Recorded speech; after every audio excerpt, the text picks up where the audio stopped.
The views and opinions expressed on any program are those of the producers and/or the persons appearing on the program and do not necessarily reflect the views and opinions of FRC Media, Bristol Community College, or the City of Fall River.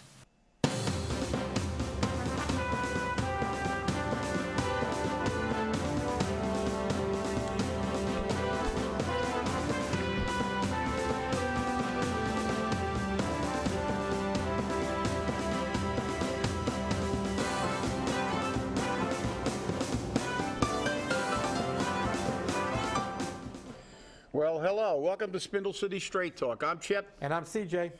And it's Wednesday after the big storm. Oh, no, it's already Wednesday. Yeah, it's hump day, and looks like the snow's going to stick around for a while. It's not going to get above 40 for the next not too distant future. So it's going to stick around, and we've heard varying reports on the roads. Some people say they're horrible, and other people say they're wonderful, and I don't know, the roads I were on weren't that great. They were, they were passable, but they weren't that great considering that we had no drive ban, and we had a very long parking ban from 3 in the afternoon, and they had an entire night to clear the snow. I mean, parking ban I think may still be in effect. I'm not sure. No, I think they lifted it finally. Oh, finally? Yeah, that's good. Yeah, to clear. But I came down Plymouth Avenue and my tires were spinning because it hadn't been treated, and there's chunks of ice in the roadway because that first amount of snow came down. It was heavy, wet snow, and it froze overnight. So they should have been on top of that overnight. But I mean, it's pretty interesting that the mayor had people in his office for a while. I can tell you that for sure. And actually, I just got a message. The parking ban ends at 2 o'clock this afternoon. Oh, okay. Oh, it's the driving ban. I see it. The mayor lifts the driving ban, not the parking ban. So you can drive around, just don't park. Just keep moving. You're all set until 2 o'clock. There you go. Then you can park.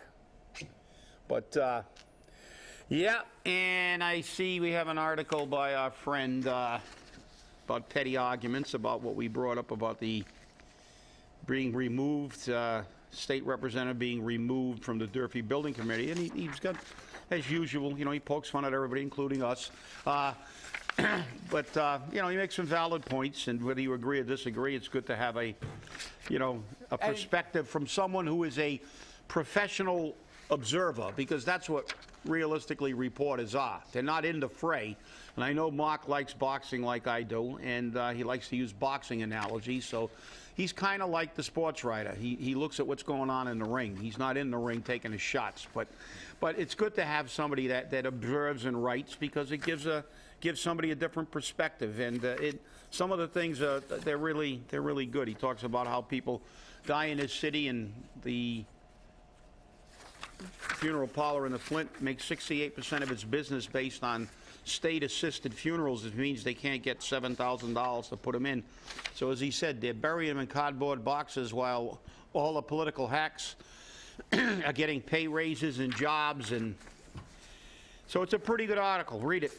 It brings up some good points. Yeah, Carol Fiola responded to some of the mayor's allegations that she had been bad-mouthing him up in Boston.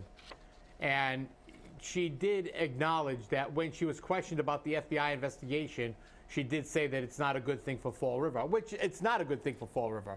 So I don't think that's bad-mouthing the mayor or bad-mouthing Fall River. No, it's just a statement of her opinion. Yeah. And that opinion is shared by, I think, the majority of people, that it's not really good for a city to have its mayor under federal investigation. Right. And especially in light of the fact that he said he wasn't for such a long period. He denied it. Right. But the thing is, she came out, she said she has always advocated for the things Fall River needed, including all the grants that the mayor put in for. She made sure that she either co-signed them or she put them through or made sure that they happened. Now, that's her job. Her job isn't to be played nicey nice with the mayor. Her job is to represent the people of Fall River. That's her job. And her job is to bring Fall River the money, bring home the bacon, baby. That's what her job is, to bring home the bacon. And if that's what she's doing, what's the problem?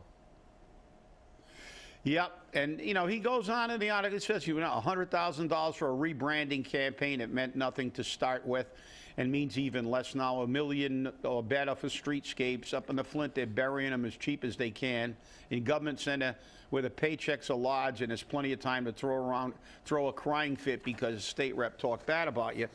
And he basically says, you know, if they didn't have these committee things, you wouldn't know they were alive, and it's true. The reality is these things are, you know, a committee nobody elected. Right. They were appointed, and they're more for show than they are for go. Well, and they are for show. You know why? According to the local media outlet WSAR, they said that their research has shown that Carol Fiola showed up for 13 of the 17 building committee meetings. And guess how many the mayor showed up for? 2. 0. Oh, God, I gave him credit for 2. You gave him credit for 2. He showed up for none. None. So who's representing the people? Yeah, but remember, Radio Pravda is a friend of the state rep. Yeah, but they'll make sure they get the accurate stats on that one. They won't do anything about the debt exclusion. But they're going to be right on, spot on their fact checking for this one. Yeah. So that's what you call a arbitrary and capricious application of facts, only when they want to. Well, it seems to be the mantra for Fall River lately. That's for sure. The police contract made the paper. Yeah. And I know you weren't happy with that. Well, look. Not that you have a vested interest in it. No, and I don't. I don't. I went to arbitration against the city twice, and I won both times. And actually, ironically enough, or coincidentally, the last arbitration I went to against this city, we had the same arbitrator that the police union did. And I'm reading about it, and obviously I do not have any, I don't have the facts. I just have what was in the newspaper. And that's the way it's that's the way the game is played. You feel that you should be getting more in light of certain circumstances. You go to arbitration. You're going to spend a lot of money in arbitration, and you want to win, especially unions, because the city doesn't care how much it costs, because they just, they're spending our money. They just bump up a fee or raise our taxes again. They don't care.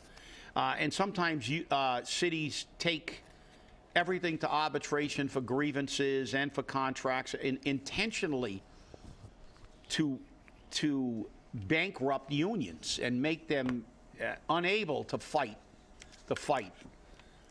But I'm reading what I've read in the paper, and they lost, and I'm you have to live with the arbitrator's decision.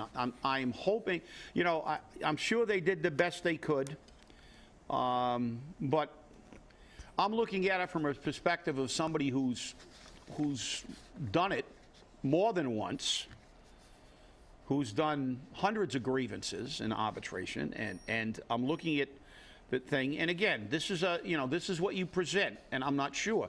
They're saying this article talks about how it's in line with all the other contracts and stuff like that. But that's not true. Yeah, you're right. But it's not in line because they gave EMS an 11% increase, plus they changed all their rank structures and made all these reorganizations.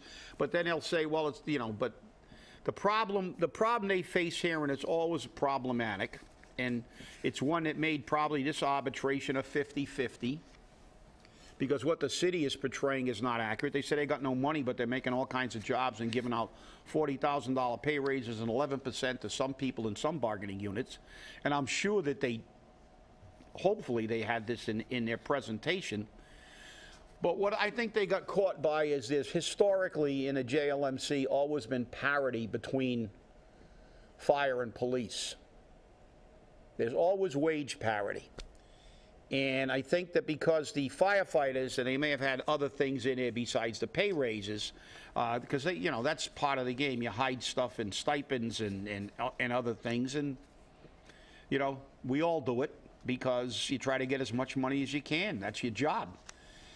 But the reality is that they basically got what the firefighters got, and without EMS, because EMS normally is not in the mix. The parity that, especially a guy like Mr. Boulanger, who's been doing arbitrations for years. The arbitration I got him with is, God, probably at least 20 years ago.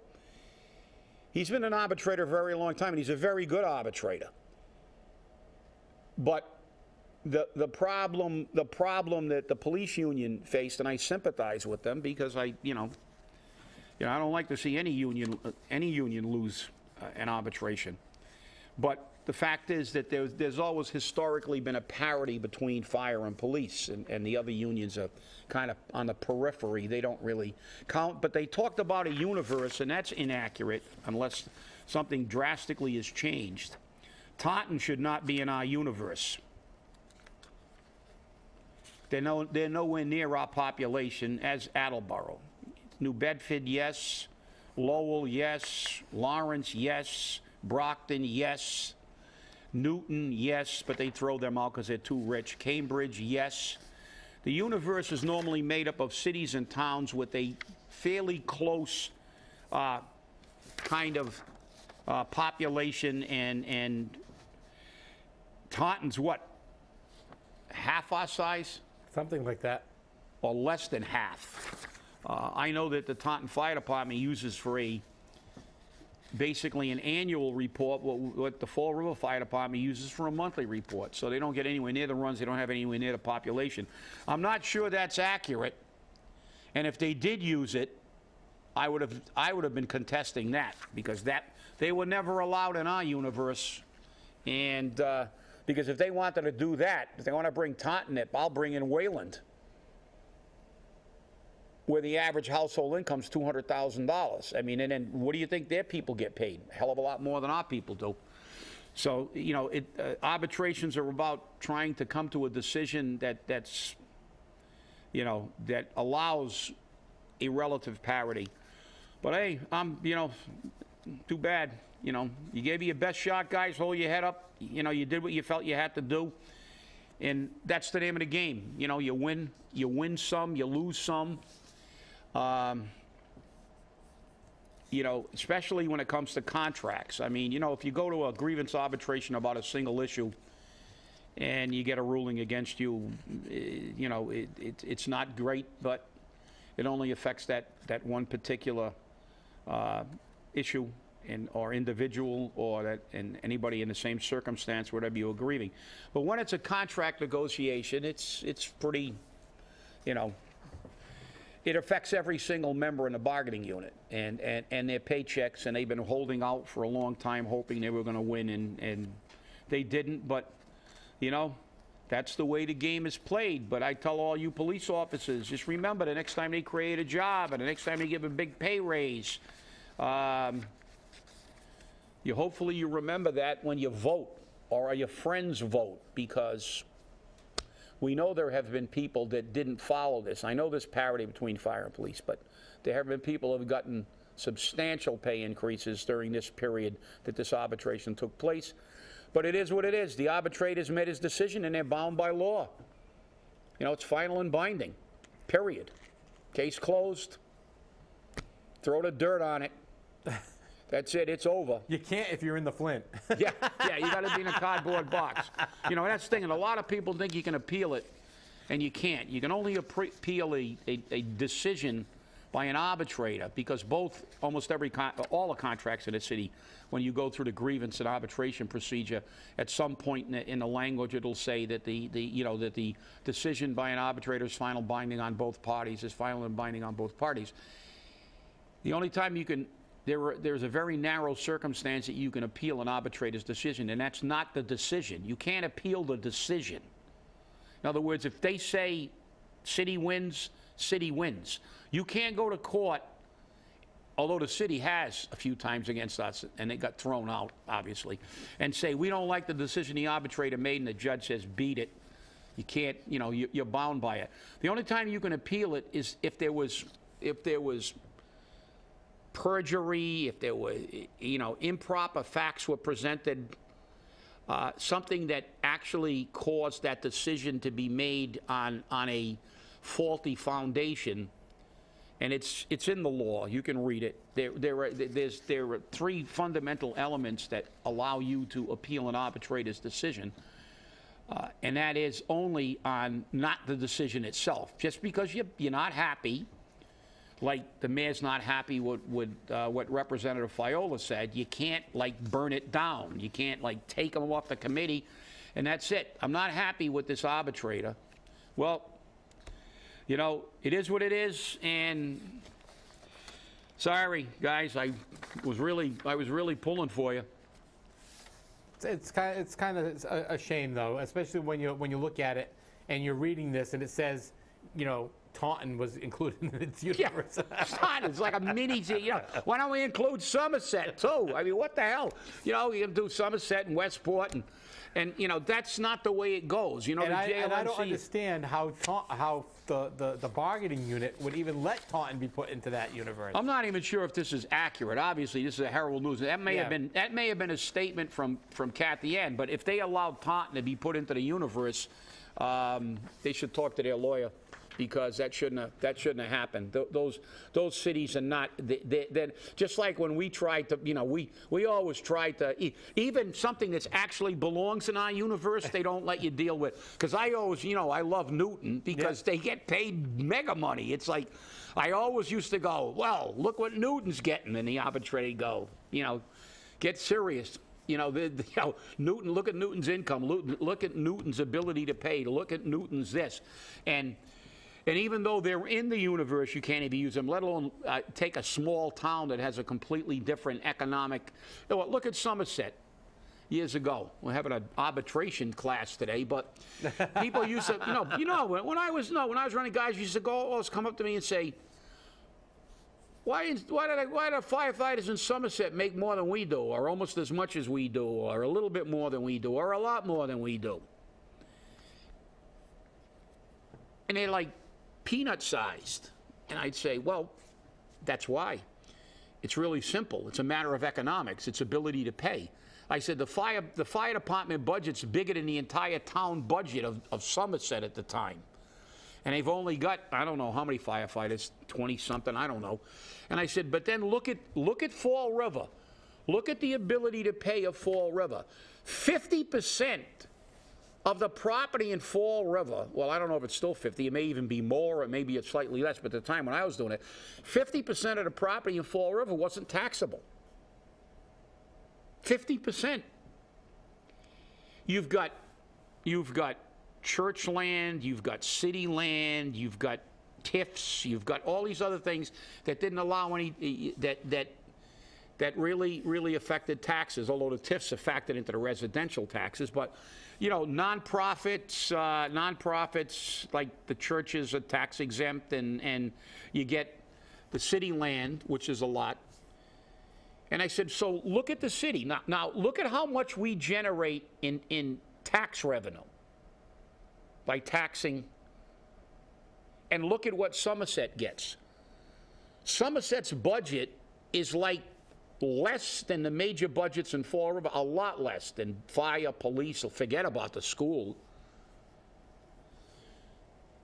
Yet they raise virtually almost as much tax as we do in Fall River, because they still had the power plant at the time.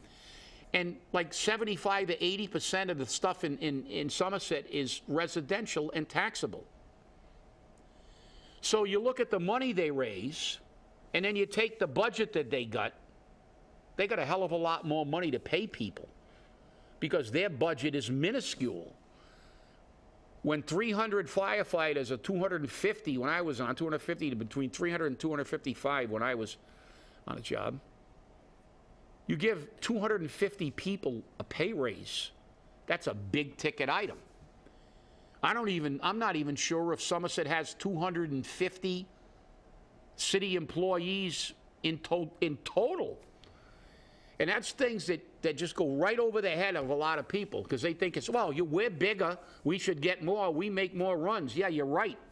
We should make more money, but the city can't afford it. And then when you go to arbitration, you have to be realistic in your demands, otherwise you're not going to win, because the ability to pay is the primary factor. And Fall River has always had difficulty in paying. That's why you have to really go in and dive into the books like we did when we went to arbitration. And sometimes you win, sometimes you lose. But it's a very misunderstood thing. And, of course, when you get articles in the newspaper that just kind of touch the surface and people don't understand, you know, they did win one element of it. They're getting more on a weekend or something like that, which is something somebody else must have got. But it is, you know, it is what it is. They took their shot because that's what they're there for. They're there to try to do the best they can for their membership. And one thing I can tell you, it didn't do any good for the morale. It didn't do any good for the morale at all on the police department, for the police officers out there. When they see everybody else with a contract, everybody else getting a pay raise, and they're not getting a pay raise, and they see jobs being created and giant pay raises being given out, that left a mark, and that mark will be felt for a while. It doesn't help. It does not help morale. I mean, I went through it twice. We had to, you know, we were out of contract for years while we were going through arbitration, year and a half, 2 years. People were not happy.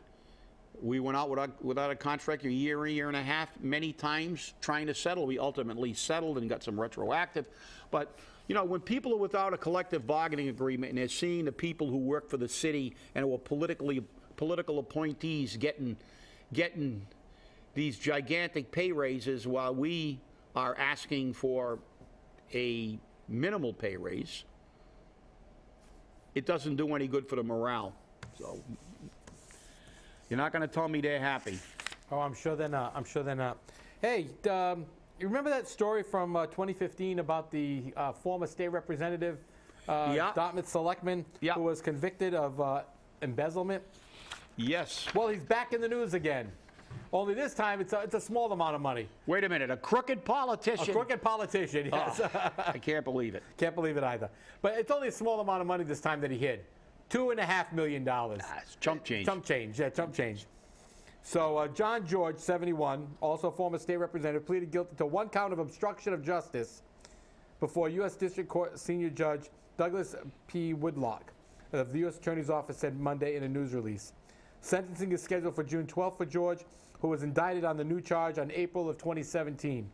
That was only last year. Yeah. Meanwhile, he was convicted of the embezzlement charges in 2015. And he was served 70 months, was sentenced to 70 months in prison for that in order to pay restitution and forfeit $1.38 million for embezzling hundreds of thousands of dollars from, guess where? The Southeastern Regional Transit Authority. Talk about stealing right from the government. Well, you know, I mean, this is what a crooked politician, what a surprise. The fact, but, you know, what the hell? Look, he was forced to embezzle it. Look, he's on a fixed income now. You know, I mean, you know, we can find a reason for politicians. Well, you know, he was saying that he only had $28,000, so he couldn't afford to pay any money on the restitution charges. Well, you know the federal government, they don't play games. They found 2 more safe deposit boxes at Rockland Trust. Yeah. With $2.567 million in seized cash. Yeah, you know, I guess they never learned. You know, if you know the old adage, if you don't learn from history, you're doomed to repeat it. I guess nobody learned it. You know, Al Capone killed half of Chicago and got away with it. Who got him? The IRS. Feds, the IRS. The only ones to put them in jail with you know, you don't mess with the feds, especially when it comes to money. You start fooling around with money, the feds are going to get you, and you're going to do some time because they do. You know, you might be able to do that on a city level and get away with it. You might be able to get away with it on a state level, and they'll give you a little slap on the wrist. But believe me, you mess with the feds, they're coming after you. They don't like it. It's okay for them to misspend money and misappropriate money, but don't steal their money. That's it. That's it. But it's amazing to see these guys, and it's like, you know, every time I read an article like this, it's like, when he was a kid, did he like continually put his hands on the stove and burn them and just keep doing it until they had to just take the stove away before he had to allow him to have hands? I mean, it's like they never learn. It's like they never learn. Well, like, you know, it just goes to prove one thing. You know, a lot of politicians are, you know, that's a fancy way of they're semi-criminals, because it's like some criminals, that's the only way they know how to do things is in a way that to ignore the law. And some of these people that you see, like they just do it over and over and over again. He's like, you know, you figure after, I don't know how much time he did out of that 70 months. I don't think he served anything yet. Just, you know, yeah. He got 70 months. Well, 70 months, I hate to tell you this. At 71 years old, he may not be coming out. He's not, you know, if he does the whole bit, he's not seeing daylight again. You know, free daylight. Hey, it was a sad day in Fall River on Monday. The train is no longer at the McDonald's. Yeah. They're moving it out to Newport. Moving it to bigger and better pastures. Yep. And it was ready for the synchronized demolition of the Canning Blvd McDonald's. They knocked down that McDonald's as well. They're going to remodel it. They're going to make it one of the newfangled kiosk McDonald's.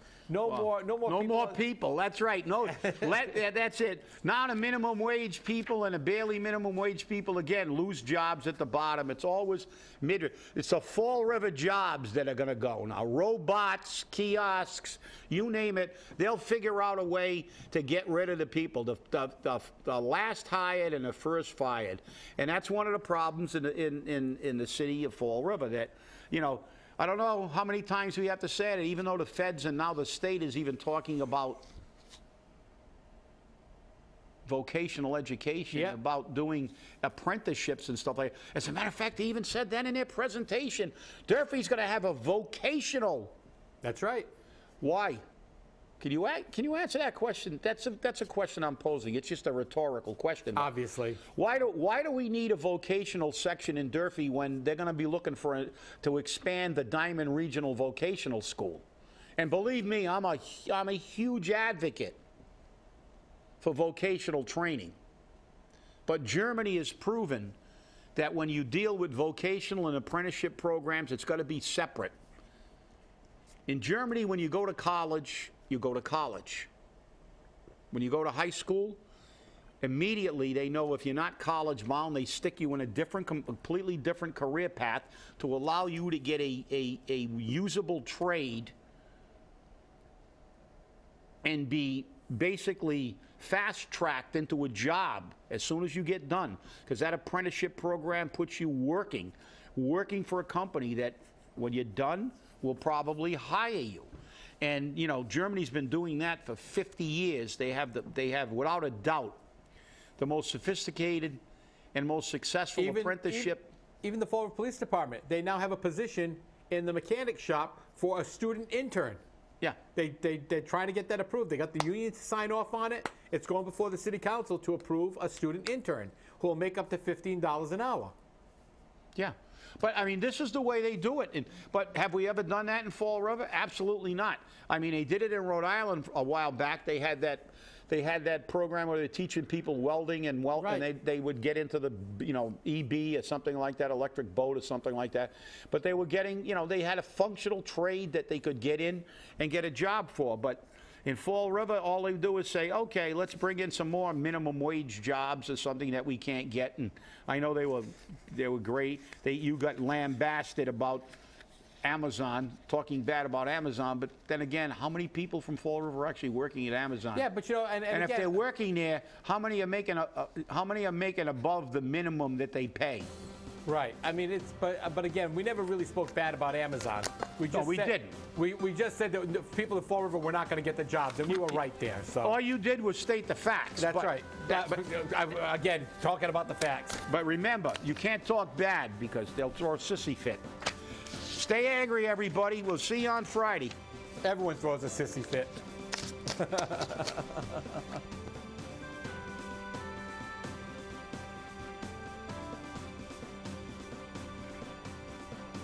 Gets to be funny.